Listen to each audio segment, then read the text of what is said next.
I'm pissed, and I don't even know where to begin.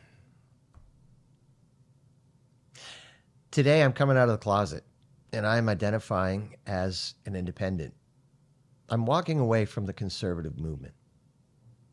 And if that's hard for anybody to comprehend in the midst of all of the Trump euphoria, in the midst of all of what Donald Trump is accomplishing, you need to hear me out.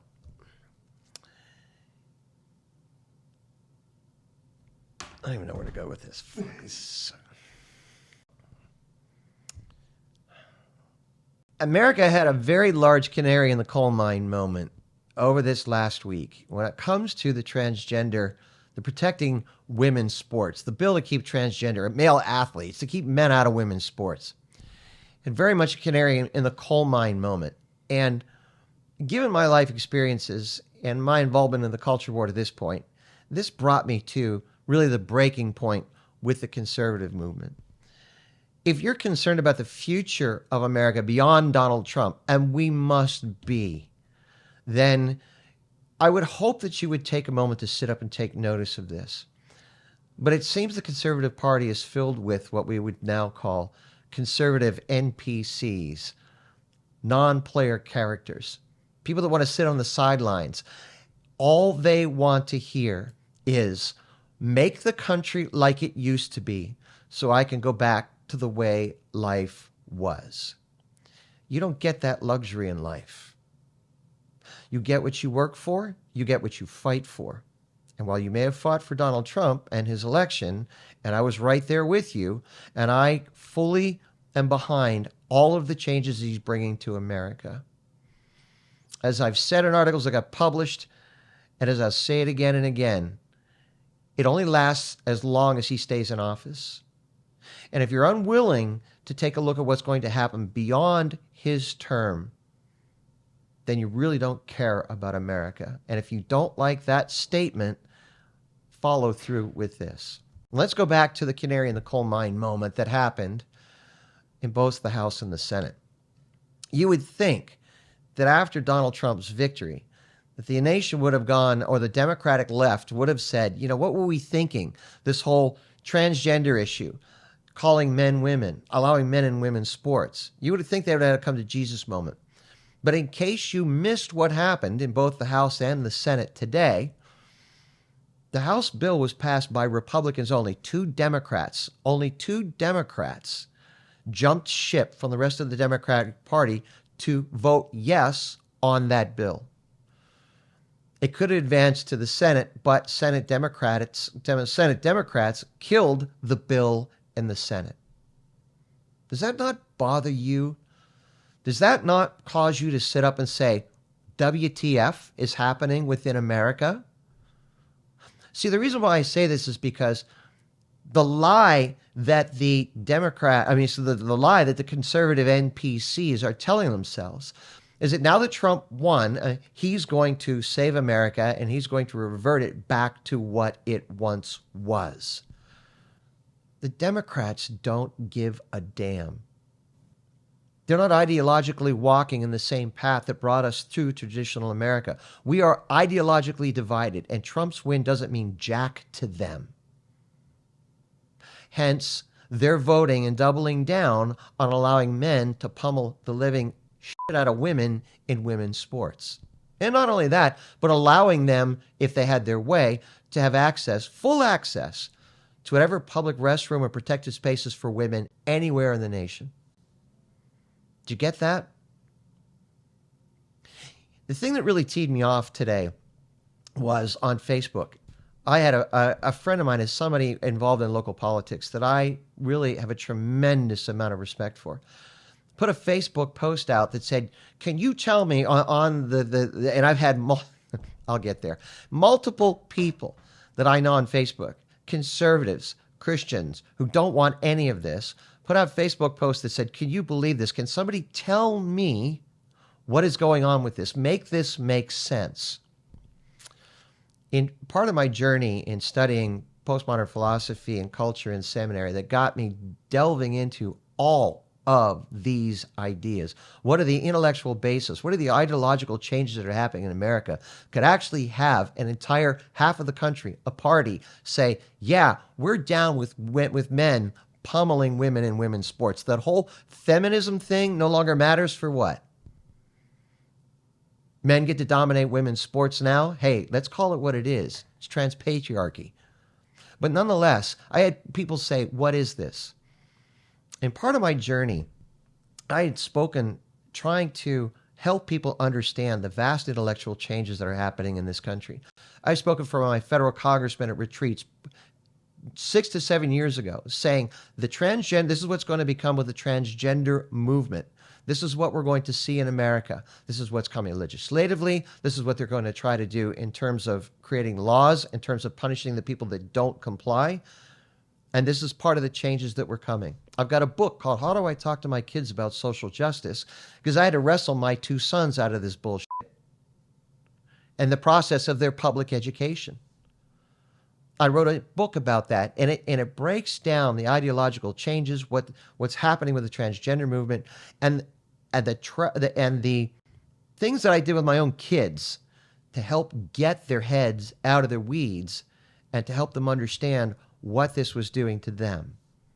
You know, I gave the people that were on Facebook copies of this book. They've read the book. I've got articles on my website that explains this on a different level. I've got a resource that can guide you as to how to effectively deal with the transgender issue within your school districts. These people have all access to all of these documents. And you know what? It didn't mean a thing to them. Now, this is not about me. I don't really give a damn. If anybody would know me, they really would understand that I really don't care what you think about me. My dad was a World War II vet, and I was raised by Korean War vets and people who fought in the Battle of the Bulge and jumped out of airplanes with the 17th Airborne behind German lines in Operation Varsity, which, by the way, is coming up this month. So I couldn't care less what you think. But when you give the people that scream the loudest the resources they need to fight, and they don't access those resources, and they don't make effort to use them to change their understanding of what is happening to America and what it means for the future, there's not much more you can say. The problem that America faces today is not the left. It's the right that sits on its ass. If you don't like the way that sounds, let me challenge you, okay? We've lived for so long in America since Reagan. And this is what one of my episodes of the podcast was about. I lived through Reagan. I was in high school and I was in college during Reagan and Bush and beyond that. And you know what we've done as conservatives? We want to vote for a guy like Trump to get his butt into the White House, to take Congress and the Senate so they take care of everything so we don't have to do a damn thing. That's why the Conservative Party is filled with conservative NPCs, non-player characters. All right, I'm going to put this into, I'm going to demonstrate what this is like. How people don't want to get involved beyond maybe voting and then going back to life as it always was that they want it to be. But you don't get that luxury. Are you ready? I have watched and been a part of the grassroots efforts of working with particularly county chair people who are tasked with running local elections. They're the people that are destroying their marriages and family life because they're working endlessly because there's only a handful of people that will come out to volunteer, to help, to run precincts, to put out yard signs, to knock on doors, to do fundraising, to support local elections because remember, all of politics is local. It's retail.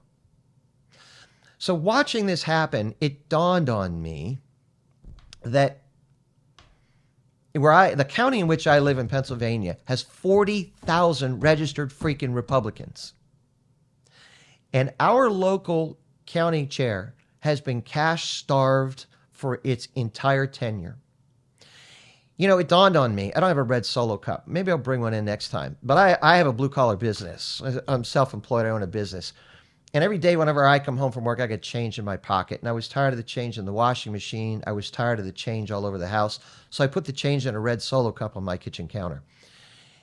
And I took it down to the change counter at the supermarket one day. I just was curious how much was in there. Can you guess?